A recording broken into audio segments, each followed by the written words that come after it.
Welcome to Tech Leveler, and in this quick video I'm going to show you how to disable MMS or multimedia messaging services on your iPhone. If you have this currently turned on, what this allows you to do is receive text messages which include pictures or videos from people who don't have iMessage, so for instance someone with an Android.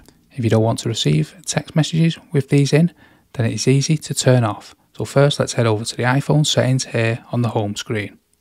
Now we're in the main iPhone settings, let's scroll all the way down until we get to the messages section here, and let's tap into that.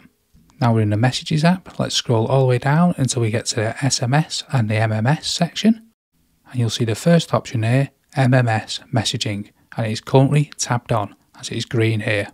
Now if we want to turn it off, we can tap this and we have turned it off on our iPhone.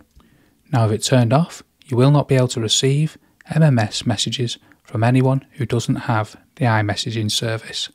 I hope you found this video helpful. If you did, smash the like, smash the subscribe, and thank you for watching.